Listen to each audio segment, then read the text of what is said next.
Roz Carter was born in New Orleans and moved to Los Angeles in 1964. She is a widow with 3 children and 2 grandchildren and currently lives in Moreno Valley. She retired from the city of Moreno Valley in 2009. Roz has been a member of Toastmasters since 2005. She was also a member of Toastmasters before women could join Toastmasters. Shameful. Today, she will tell us about both organizations and her life story about adoption and reunion. Her speech title is I Found Her. I Found Her. Please welcome Roz Carter. Roz, you have the floor. Thank you so much, David. Wow, look at the faces of the audience. Have you heard that everyone has a signature story? Raise your hand. Everyone has a story, and only they could tell it. Like Dr. Ralph Dieter told an amazing, awesome story tonight that only he could tell. Have you ever lost something and it was lost? You couldn't find it. Maybe it was a ring. Maybe it was a book. Maybe it was your car in the parking lot at a shopping center. And now you're at a loss of what am I going to do? I cannot find it. But have any of you lost a child? Raise your hand if you can relate to that. Losing a child at a young age. When you're listening to other people telling you what to do. My signature story is about becoming pregnant when I was 16. And I had to listen to what everyone else said, especially my parents, that I could not raise this child. So I was sent away to a home for unwed mothers. I went to a Catholic school, and the principal recommended St. Anne's as the place that I should go. They keep it a secret. The parents don't have to worry about their child having to deliver a baby without any kind of support. Well, what kind of support is that? You have a place to live, a place to learn, because it's still a school. You must finish school while you're away in a home. And then you have your baby, and it's immediately taken away from you. Don't look at your baby. Don't hold your baby, because you might get attached. Little did I know that there was such a thing called separation trauma. The baby inside of a mother's womb knows the heartbeat. They even know the sound of their mother's voice. And then when they're born and they're taken away and placed with a family that wants to adopt a child and give them a loving home, they're looking around like nothing is familiar. The voices are strange. The heartbeat, it doesn't feel the same. But because they're an infant, they have no choice. They are adopted. And adoption is a marvelous thing. Do you know anyone who's been adopted? Have you been adopted? You may have a child that you adopted, but did you know that there might be a little bit of separation trauma in their early age infancy where they're looking for their birth mother. They're looking for something familiar and not feel so out of place. Where am I? What is this child thinking? Nobody asks the child how they feel. As adults, we assume the role that we're going to take care of this child, adopt them, and raise them as if they're my own child. And maybe they won't even tell them that they were adopted. Let me just straighten it out right now. The earlier you tell a child that you have adopted, that they are adopted, the better off they'll be. The mental health of those children will be enlightened and appreciative of the family that's raising them, and they will love them forever because they know that this couple took them in and made sure, wow, they loved me so much that they took me in as their child.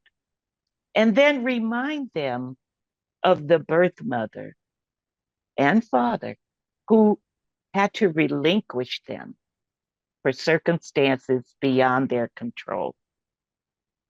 And know that they love them too. They love them so much that they were willing to give them to another family to be raised better than perhaps they could have. Now, I was 16. Oh my goodness.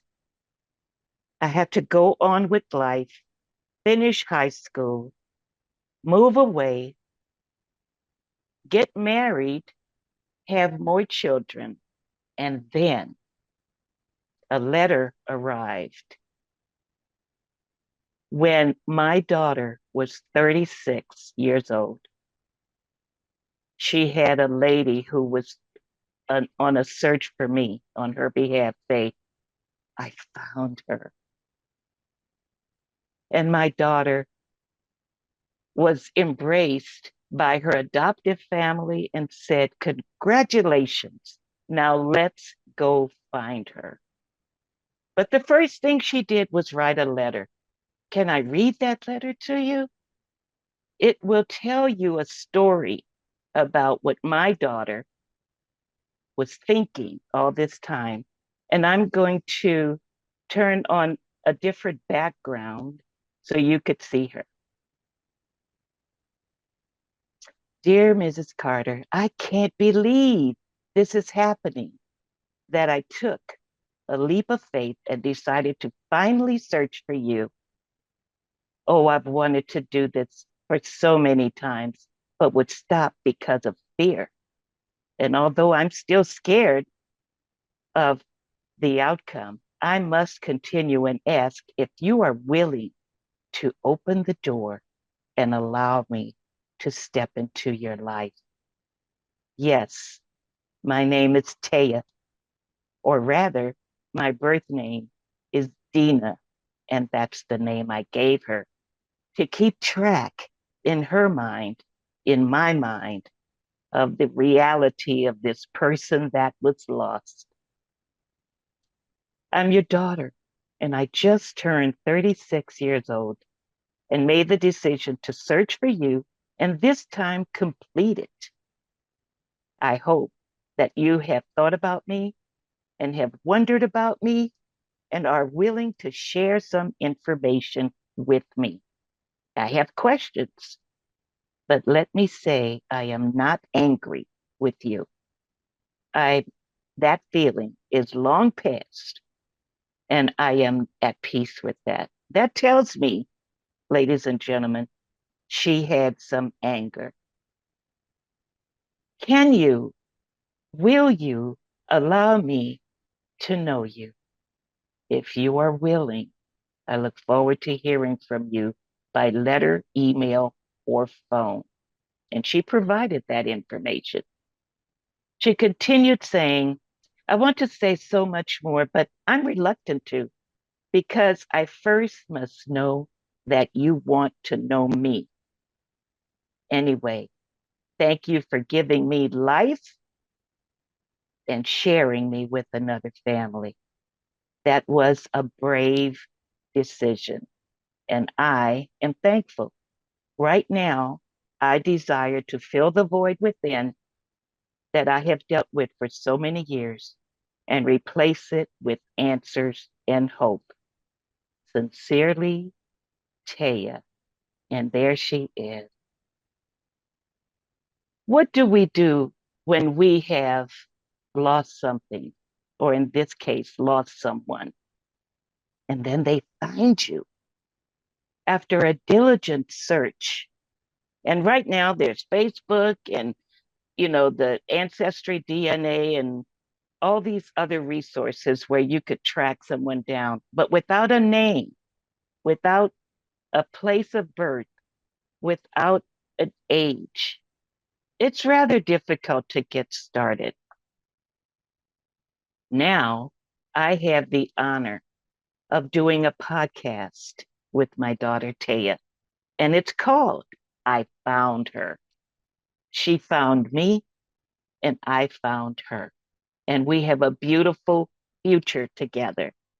If you ever want to hear the poignant stories that go way back to birth, adoption, and our reunion, I want you to listen to our podcast called I Found Her. Take a moment and think about what it's like to be adopted, to adopt someone, the relinquishment of that individual, what their life has been like since they were born, without you being in the picture, and then reuniting. Oh, what a wonderful feeling it is. What an exciting time for us because we are in each other's lives.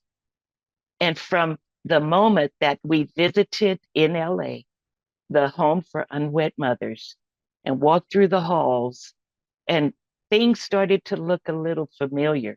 I saw the long hallway and the big double doors that I remember being rolled into when I was in labor and gave her up. And that was the last time I saw that place. It was in their hands to make sure she was adopted into a wonderful family. And she was. I met her adoptive parents. Take a journey with me through I Found Her and learn what it's like to be reunited and take advantage of the love that adoptive and birth parents have with their child. You'll never forget it. Back to you.